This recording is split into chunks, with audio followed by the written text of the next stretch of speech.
Haroa block জাতীয় কংগ্রেস সংখ্যালঘু সেলের সহযোগিতায় এবং হামিদ খান এবং জাহির হাসানের উদ্যোগে এদিন হয়ে গেল হারোয়াতে কর্মী সভা, যোগদান কর্মসূচি এবং 21শে জুলাইয়ের প্রস্তুতি সভাও এখান থেকে হলো।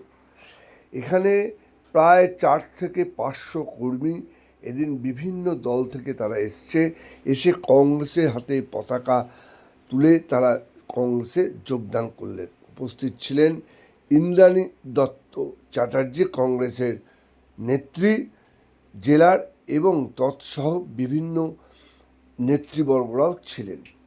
তাদেরকে কংগ্রেসে যোগদান করার পর তাদেরকে সংবর্ধনা জ্ঞাপন করা হয় প্রত্যেককে, এবং তাদের উদ্দেশ্যে ঘোষণা করা হয়, লড়াই সবাই একসাথে করুন, অবশ্যই আমাদের জয় অবশ্যম্ভাবী। এই রকম বক্তব্য রেখেছেন অনেকেই, এবং এখান থেকে বলা হয়েছে আপনারা সবাই 21শে জুলাই চলে আসুন শহীদ মিনারে, আমরা সবাই একসাথে এবার এই প্রস্তুতি সভা এবং এই 21শে জুলাইয়ের শহীদ সভা আমরা পালন করব, এই বলে তারা এই অনুষ্ঠান শেষ করে। এবার আসুন দেখে নি বিষয়।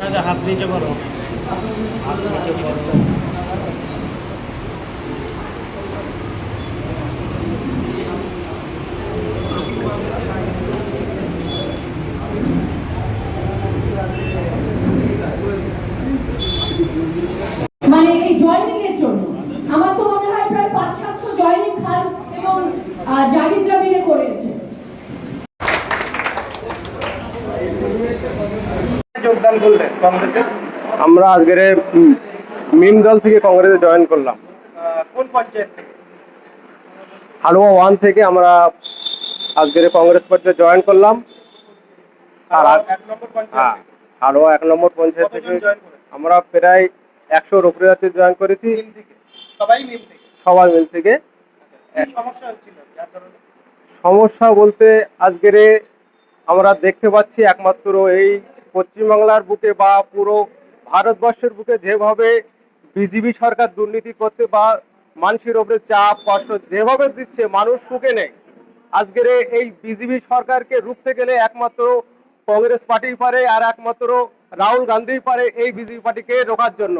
ওই জন্য আজকের মিম পার্টি থেকে ছেড়ে আমরা কংগ্রেস পার্টিতে জয়েন করেছি। আশরাফুল রহমান। এখান থেকে হারোয়া থেকে হয়েছে, তারপরে মিনাখা পঞ্চায়েত থেকে, মিনাখা 4টে অঞ্চল থেকে এসছে, হারোয়া এসে খাসবালান্ডা থেকে এসছে, এই দিক দিয়ে এসছে চাপাতলা পঞ্চায়েত থেকে এসছে, আর গোপালপুর 1 থেকে এসছে। 300-র ঊর্ধ্বে যেটা আছে।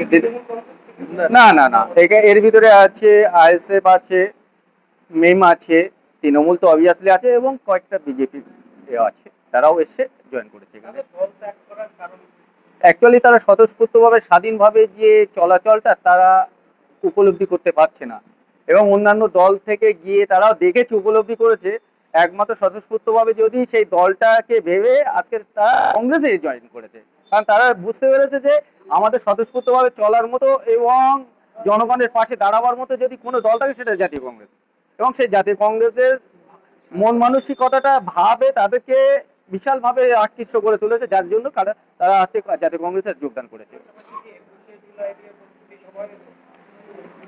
হ্যাঁ হ্যাঁ হ্যাঁ হ্যাঁ, প্রস্তুতি সবাই এখানে করলাম, এবং এখান থেকে অনেকেই 21শে জুলাই সেখানে শহীদ মিনারে আসবে, এবং তাদেরকে যথাযথভাবে যারা আমাদের ছেড়ে চলে গেছেন, হ্যাঁ, গুলিবিদ্ধ হয়ে মারা গেছে, তাদের তাদের আত্মার শান্তি কামনার জন্য ওখানে উপস্থিত হবে। আব্দুল হামিদ খান। আজকে শুধু তৃণমূল নয়, আজকে এখানে মানে বিজেপি থেকে এসছে এবং আইএসএফ থেকেও এসছে, তৃণমূল তো আছেই।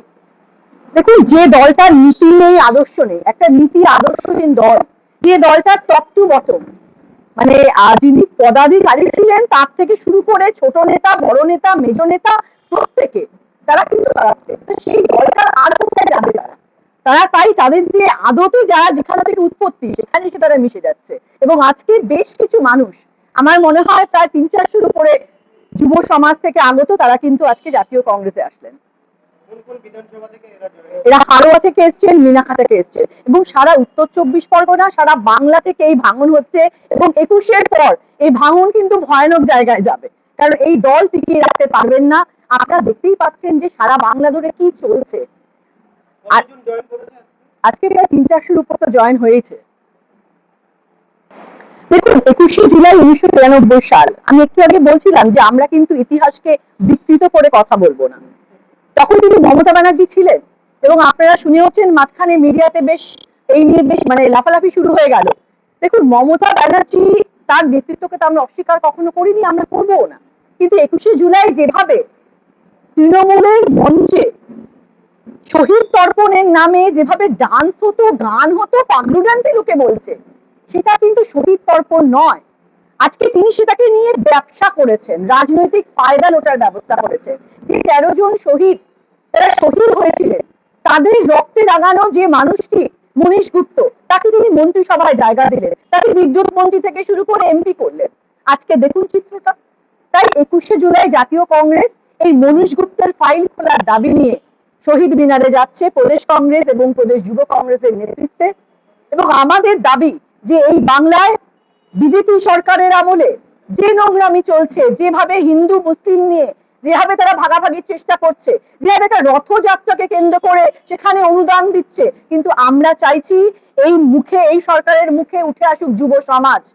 তাদের আপনারা ভবিষ্যতে কি করতে পারছেন, উঠে আসুক। আজকে দক্ষিণ 24 পরগনায় যে মেয়েটি রেপ হলো, যে বাচ্চা মেয়েটি ধর্ষিত হলো, আমি নিজে একজন মা, আমি তাই বুঝতে পারি এই যন্ত্রণাটা। তার কেন কোনো সুরাহা হলো না? আজকে যে হকারদেরকে আপনারা নির্বিচারে বুলডোজার নামিয়ে যে বুলডোজার রাজ চালালেন, তাদেরকে পথে বসালেন, তাদের পরিবারকে পথে বসালেন, তাদের একটা ব্যবস্থা করুন। তাই এই দাবি নিয়ে কিন্তু আমাদের শহীদ মিনার, সেখানে কোনো পাগলু ডান্স হবে না, সেখানে কিন্তু শহীদ তর্পণ হবে। যে 13 জন শহীদ, তারা কিন্তু জাতীয় কংগ্রেসের এবং যুব কংগ্রেসের ঝান্ডা হাতে নিয়ে তারা মৃত্যুবরণ করেছিলেন, তাদেরকে মরতে বাধ্য করা হয়েছিল। তারা কিন্তু অন্য কোনো দলের নয়, শহীদ কোনো দলের হয় না। এটা গণতন্ত্রের লজ্জা।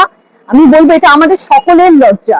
যেভাবে আজকে সোনাম অঞ্চকের মতো একজন শিক্ষিত মানুষ, তাকে আজকে কতদিন, মানে প্রায় মনে হয় 20 দিন হলো নাকি, 21 দিন আজকে, তাকে যেভাবে পুলিশ সাদা কাপড় দিয়ে ঢেকে, যাতে লোকচক্ষুর আড়ালে তাকে তুলে নিয়ে গেল। এবং একটু আগেও আমি দেখছিলাম যে ওনার ওয়াইফ এই নিয়ে রীতিমতন ক্ষুব্ধ যে ওনার যে ট্রিটমেন্ট হচ্ছে না, ডাক্তারদের সঙ্গে কথা বলতে দিচ্ছে না, এবং উনি চাইছেন ওকে একটা নতুন হসপিটালে স্থানান্তর করার জন্য। এটা আমাদের গণতন্ত্রের লজ্জা। আমাদের সত্যি কিছু বলার নেই।